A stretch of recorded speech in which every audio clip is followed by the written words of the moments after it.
हौस खास एक ऐसी जगह जिसकी दो तस्वीरें आज आपको नज़र आती हैं। एक वो तस्वीर जहाँ काफ़ी कैफ़ेज़ वगैरह हैं और दूसरी वो तस्वीर जहाँ इतिहास की बहुत सी इमारतें मौजूद हैं जिनकी अपनी एक अलग इम्पोर्टेंस है। और आज मैं मौजूद हूँ हौस खास के डियर पार्क में मौजूद बाग़ आलम के गुंबद में। इसका नाम शायद ही आपने सुना होगा, लेकिन इसका एक गहरा इतिहास है।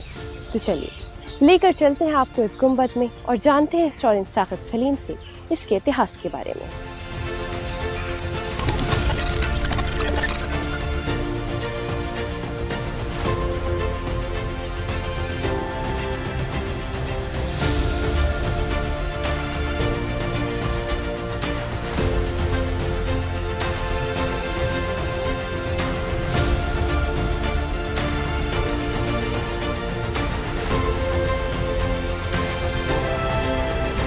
तो जैसे कि आज हम बाग़ आलम गुंबद में मौजूद है जो हौस खास में, तो मैं जानना चाहूँगी कि किसका है ये गुंबद और ये यहाँ पे ही क्यों है? ये एक सूफ़ी गुज़रे हैं मियाँ शहाबुद्दीन ताज ख़ान, तो उनका गुंबद है, उनका ये मज़ार है, सन 1501 में बना है। ये लोदी एरा का माना जाता है। 1501 लोदी एरा है, यानी कि जब लोदी की हुकूमत है, लोदी डायनेस्टी की हुकूमत है दिल्ली के ऊपर। और इस इलाके में क्यों है, इसकी एक वजह ये है कि ये वो इलाका है जहाँ पर कि उस ज़माने में कैपिटल सिटी थी। अगर आप देखें तो यहाँ पे आसपास आपको छोटे बड़े बहुत सारे मोनूमेंट्स दिखाई देते हैं। पास ही में सिरी फोर्ट है जो कि खिलजी के ज़माने में है। और उसके बाद अगर आप सिर्फ ये डियर पार्क में मौजूद हैं, ठीक है, तो डियर पार्क जो आज के टाइम में हौस खास में डियर पार्क को इसलिए जाना जाता है कि लोग हौस खास में पार्टी करने आते हैं डियर पार्क के आसपास, तो ये वहाँ पर मौजूद है। और यहाँ पर और भी ऐसे कई मोनूमेंट्स मौजूद हैं। इसी के बगल में आप देख रहे हैं, आप देख सकते हैं कि एक मस्जिद भी है जिसमें कुछ अननोन ग्रेव्स हैं, जिन ग्रेव्स का हमें नहीं पता है कि वो किसकी कब्र हैं। और गुंबद के अंदर भी दो कब्रें हैं जिन दो को एग्जैक्ट हमें नहीं पता है कि इसमें से कौन सी शहाबुद्दीन साहब की है और कौन सी दूसरी किसकी है, तो हमें नहीं पता है। तो ये सारी चीज़ें जो हैं वो यहाँ पर होने की जो वजह है वो ये है कि ये एक तरीके से उनकी कैपिटल थी। तो यहीं पर जो बड़े लोग हैं जो कोर्ट में थे या जो करीबी थे रूलर के, उनकी कब्र आम तौर पे उनके महल या बाकी चीज़ें यहीं पर मोनूमेंट्स पाए जाते हैं। तो मैं जानना चाहूँगी कि कौन थे शहाबुद्दीन ताज खान? देखिए, इसके बारे में बहुत ज़्यादा मालूमात नहीं है कि शहाबुद्दीन ताज खान कौन थे। हाँ, लेकिन इतना ज़रूर पता है, ज़्यादातर इसके बारे में क़यास है कि ये एक सूफ़ी थे।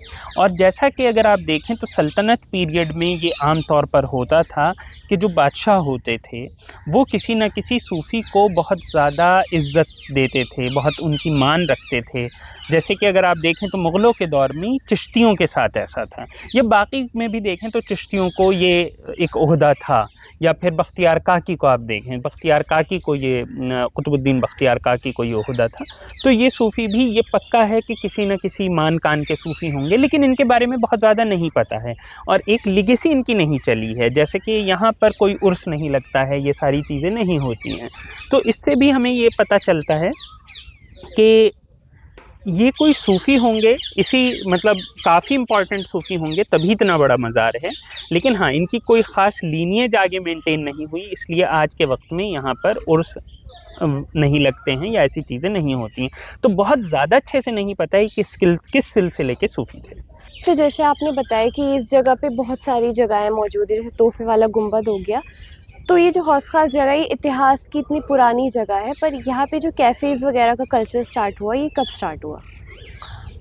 कैफ़े वगैरह का कल्चर असल में एक नया कल्चर है जो अगर देखा जाए शुरू तो पहले ही हो गया था। 1980-70s में भी इक्का दुक्का कुछ चीज़ें थी, लेकिन अगर ज़्यादा देखा जाए तो 1992 के बाद जो पोस्ट लिबरलाइजेशन एरा कहते हैं, जब नरसिम्हा राव साहब की सरकार ने भारत को लिबरल इकोनॉमी की तरफ खोलना शुरू किया, तो उसके बाद धीरे धीरे चीज़ें बढ़ने लगी।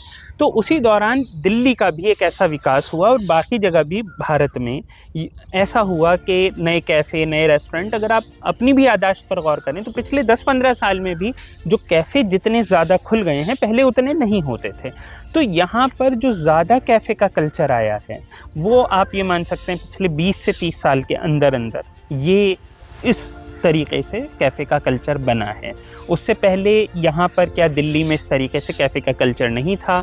रेस्टोरेंट्स होते थे वो एक अलग चीज़ होती थी, या फिर कुछ 5 स्टार होटल्स होते थे वो एक अलग चीज़ होती थी। लेकिन ये जो कैफ़े कल्चर है या बार का कल्चर है या डिस्को का कल्चर है, ये फिर भी एक नई चीज़ है।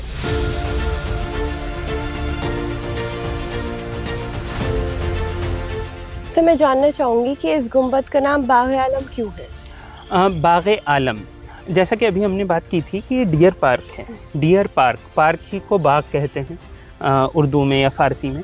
तो बाग़ आलम इस जगह का नाम है। इस पार्क का जो असली नाम है, जब ये बना था तो इसका नाम बाग़ आलम था। तो बाग़ आलम में जो गुंबद है वो बाग़ आलम का गुंबद कहलाने लगा।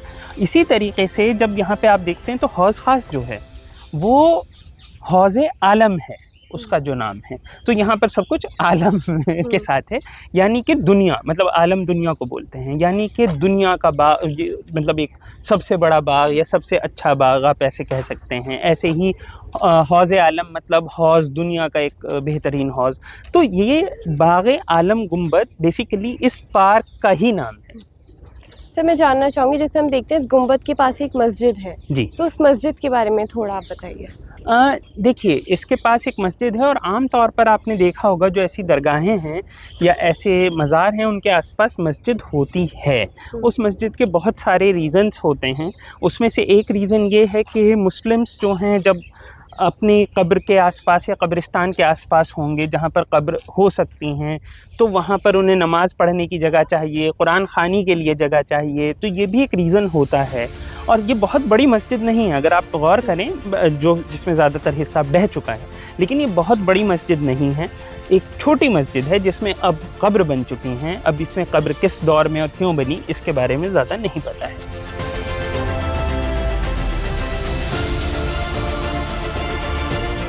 आज हम आपको लेकर आए थे हौज़ ख़ास में मौजूद बाग़ आलम गुंबद में, जिसका अपना एक गहरा इतिहास है, जिसके पास एक मस्जिद भी मौजूद है। ऐसी और भी वीडियोस के लिए आप देखते रहिए हर संडे धरोहर। कैमरामैन यथार्थ के साथ अमीना माजिद।